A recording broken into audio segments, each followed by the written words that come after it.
வணக்கம் மக்களே. ரொம்ப நாள் கழிச்சு உங்கள் எல்லாரையும் வீடியோ மூலம் சந்திக்கிற மகிழ்ச்சி. என்னடா அது புதுசாக ஏதோ காட்டுற மாதிரி இருக்கேன்னு பார்க்குறீங்களா? இதுதாங்க லக்னோ டொமஸ்டிக் டெர்மினல். எதுக்கு லக்னோவுக்கு போனோம் அப்படின்னு உங்கள் மைண்ட் வாய்ஸ் கேட்குது. ஆன்மீக சுற்றுலாக்கு தான். அது எங்கன்னா none other than Ayodhya. Yes. Kashi, Ayodhya, கயான்னு 3 இடங்களையும் கவர் பண்ணி ஒரு 5 டே ட்ரிப். நம்ம பிஎம்கே ஹாப்பி ஜர்னி 3வது ஆன்மீக சுற்றுலா ஷீரடி மந்த்ராலயம்க்கு அப்புறம் with a group of 25 people. Flight மூலமாக ஏப்ரல் மாதம் கிளம்பணும். அதோட விளாக் தான் நம்ம இப்போ பார்க்க போகிறோம்.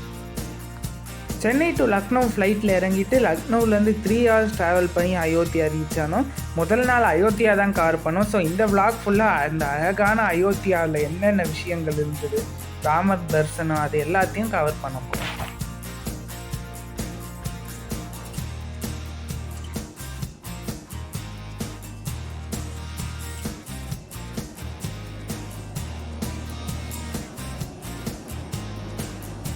லக்னோவிலேருந்து அயோத்திக்கு 3 hours ட்ராவல் பண்ணி அயோத்தி ஈவினிங் ரீச் ஆனோம். ஈவினிங் ரீச் ஆனோன்னே சரி ஏதோ ஒரு இடம் பார்க்க போகலான்னு போனதான் ஒரு வீணை. அந்த ஒரு வீணையை பார்க்க போகிறதுக்கு இதோ பாருங்கள், இந்த பாத்வே ஃபுல்லாகவே இது ராமர் கோயில் போகிறதுக்கான பாத்வே தாங்க. அங்கங்கே இந்த ராமாயணம் சம்மந்தப்பட்ட பெயிண்டிங்ஸ்லாம் வச்சுன்னு அது வழியாக போகும்போதே ஒரு டிவைன் ஃபீலிங் நமக்கு இருக்க தான் செய்யுது. அதை தாண்டி தான் இந்த இது பார்க்க போனோம். அது மட்டும் இல்லாமல் இந்த அயோத்தியா ஃபுல்லாகவே இந்த நைட் டைமில் செம்ம ஒரு டிவைன் ஃபீலிங்க. இந்த லைட்டிங்ஸோடு பார்க்கும்போது அப்பா சான்ஸே இல்லைன்னு தான் சொல்லணும்.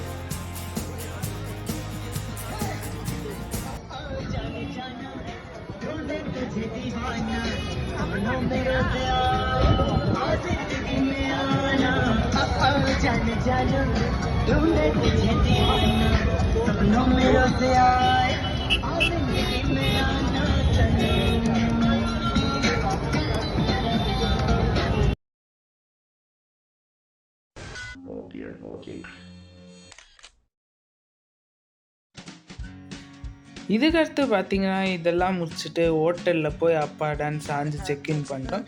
நாங்கள் தங்கின ஹோட்டல் போய் ஆவாத் சாம்ராட் ரெசார்ட். உண்மையிலேயே ஒரு நல்ல ஹோட்டல் தான். நல்ல ஸ்பேஷியஸான ரூம்ஸு, நல்ல ஆம்பியன்ஸு, நல்ல ஒரு கிராண்டான அவுட்லுக்கோடு இருந்தது.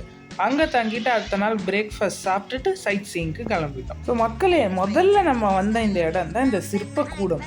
அதாவது கோயிலுக்கு ஒட்டனா போலே பக்கத்துலேயே இருக்குது. இதோட முக்கியத்துவம் என்னன்னா, கோயிலோட கன்ஸ்ட்ரக்ஷன் இன்னும் போயின்னு தான் இருக்குல்ல, அதோட சிற்ப வேலைகள்லாம் நடந்து நிற்கிறத நமக்கு லைவாக காட்டுறாங்கங்க. அதெல்லாம் பார்க்கையிலே உண்மையிலேயே ஒரு ஆசமாக இருந்துன்னு தான் சொல்லணும். அது அவங்க லைவாக செய்கிறத கூட நம்ம காட்டி அதுக்கு பின்னாடி இருக்கிற புராணங்களையும் அழகாக எக்ஸ்பிளைன் பண்ணாங்க.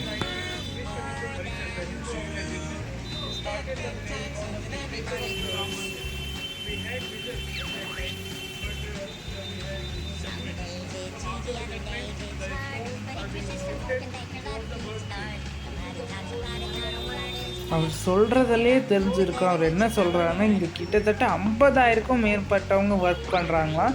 அது எல்லாமே இந்த ஒர்க் ஷாப்பில் இருந்து போகிற சிற்பங்கள் தான் அங்கே வந்து கோயிலில் இருக்குன்னு சொல்கிறாரு.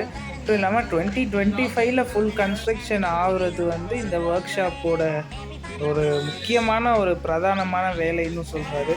அது மட்டும் இல்லாமல் இங்கே இருக்கிற சிற்பக்கலைகள்லாம் பார்த்திங்கன்னா மிக செம்ம வியக்கத்தக்கதாக இருக்குது. இதெல்லாம் நம்ம ஜஸ்ட்டு கோயிலில் பார்த்துட்டு போயிடுறோம். ஆனால் இதுக்கு பின்னாடி எவ்வளோ பேர் வேலை செய்கிறாங்க லைவாக பார்த்தது உண்மையிலே ஆச்சரியமாக தாங்க. அது மட்டும் இல்லைங்க, நம்ம கூட வந்த கைடு ராம் டெம்பிளோட ஹிஸ்ட்ரியிலேயோ எங்கே அந்த மிடிவல் ஏரா பாபர் வந்து அதை இடித்ததுலேருந்து அவ்வளோ ஒரு புராண வேல்யூ இருக்குது இந்த கோயிலுக்குங்கிறது அவர் சொன்ன மூலம்தான் தெரிஞ்சுது. எப்படி வந்து இந்த கோயில் இப்போ நிற்குதுன்னா சாதாரணமாக ஒரு பாலிட்டிக்ஸ் மட்டும் இல்லாமல் அது பின்னாடி எவ்வளோ வேல்யூ ஹிஸ்ட்ரி இருக்குது, நம்ம இந்தியன் கல்ச்சரோட மகிமை என்ன அப்படிங்கிறதெல்லாம் இந்த ஒர்க் ஷாப் போனது மூலம் தெரிஞ்சுக்கலாம்.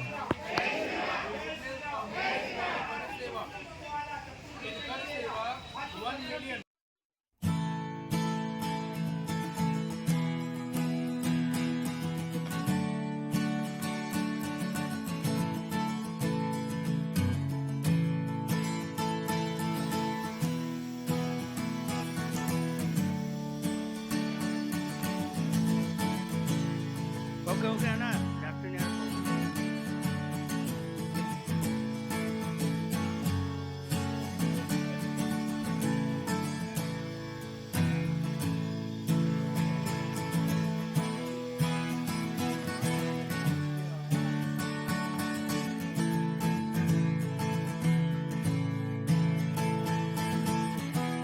இதுக்கு அடுத்து நாங்கள் போன இடம் தாங்க சீதா ரசோய். அது பக்கத்துலேயே இந்த இடம்.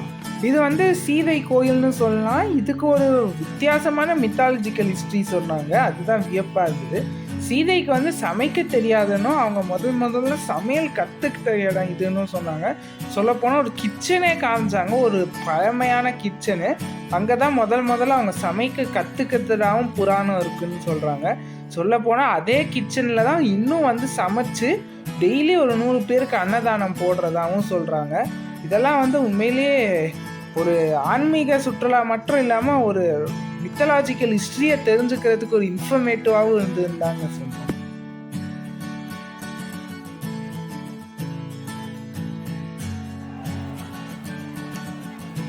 Now to the highlight of the dayங்க. Yes, the grand Ram Ayodhya temple, Ram Janmabhoomi. வெளியிலே ஒரு பிரம்மாண்டம் தென்படுது. என்னடா பார்க்க எவ்வளோ ரஷ்ஷாக இருக்கேன்னு எங்களுக்கும் தோணுச்சு. ஆனால் ஒரு 800 மீட்டர் கிட்ட நடந்ததாங்க இந்த என்ட்ரன்ஸ் வர முடியும். ஏன்னா வெஹிக்கிள்ஸ் அலோட் கிடையாது. ஸோ உள்ளே வந்தோடனே பார்த்தீங்கன்னா நல்ல ரஷ்ஷு. டிக்கெட் கவுண்டராண்ட தான் இருக்குது இந்த இடம். டிக்கெட்ஸ் பார்த்தீங்கன்னா உங்களுக்கு பெருசாக நீங்கள் சாமி பார்க்க நேரம் ஆகாது. அரை மணி நேரம் 3/4 மணி நேரம் போயிடலாம் நார்மல் லைன்லேயே. ஆனால் வீல் சேர் ஃபெசிலிட்டின்னு இருக்குங்க, வித் நோ அடிஷ்னல் காஸ்ட்டு. இதை அவைல் பண்ணணுன்னா 60+ என்ன ஏதாவது மெடிக்கல் கண்டிஷன் இருந்தால் அதை காமிச்சு அவைல் பண்ணிக்கலாம். உண்மையிலே தரிசனங்கிறது ஒரு ஆசில் ஃப்ரீ எக்ஸ்பீரியன்ஸாக தாங்க இருந்தது. ஒரு திருப்தியான தரிசனம் பார்த்த அனுபவம் இந்த ராம் ஜன்மபூமி போன மூலம் கிடச்சிது. அது மட்டும் இல்லாமல் உள்ள அந்த ஆர்கிடெக்சரும் ஃபென்டாபுலஸாக இருந்தது, சொல்லவே தேவையில்லை.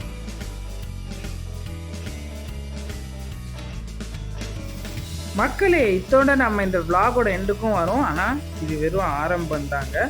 ஆமாம், இது அயோத்தியாவோட கவரேஜ் மட்டும்தான். அடுத்தடுத்த வீடியோவில் காசி கயாவோட கவரேஜ்லாம் வரும். இந்த அயோத்தியாவோட வீடியோவில் முடிஞ்ச அளவுக்கு டிஃப்ரெண்ட்டான பிளேசஸ் போய் அந்த கோயிலில் மட்டும் கவர் பண்ணாமல் அந்த கோயில் பின்னாடி இருக்கிற கல்ச்சர் ஹெரிட்டேஜ்லாம் கவர் பண்ணணும் தான் இந்த விளாகோட நோக்கமாக இருந்தது. எல்லாருக்கும் இது பிடிச்சிருக்குன்னு நம்புகிறோம். இந்த அயோத்தியா ட்ரிப்பு எங்களுக்கு ராம் ஜன்மபூமி பார்த்த புண்ணியம் மட்டும் இல்லாமல் எவ்வளோ இன்ஃபர்மேஷனை கலெக்ட் பண்ணோங்கிற சந்தோஷமும் எங்களுக்கு கட்டாயம் இருந்தது. ஸோ இது மாதிரி ஒரு இன்ஃபர்மேட்டிவான வீடியோஸ் வேணும்னா கண்டிப்பாக எங்கள் சேனலை சப்ஸ்கிரைப் பண்ணிக்கோங்க. ப்ளஸ் டொமஸ்டிக் இன்டர்நேஷ்னல் டெஸ்டினேஷன்ஸ் இது என்ன வேணும்னாலும் ஒரு காஸ்ட் ஃப்ரெண்ட்லி பட்ஜெட்டில் பண்ண BMK ஹாப்பி ஜர்னி எப்போதும் ரெடியாக இருக்கும். கான்டாக்ட் டீட்டெயில் டிஸ்கிரிப்ஷன் லிங்க்கில் இருக்குது. ஸோ அடுத்த வீடியோவில் உங்களை சந்திக்கிற வரைக்கும் அன்டில் நெக்ஸ்ட் டைம்.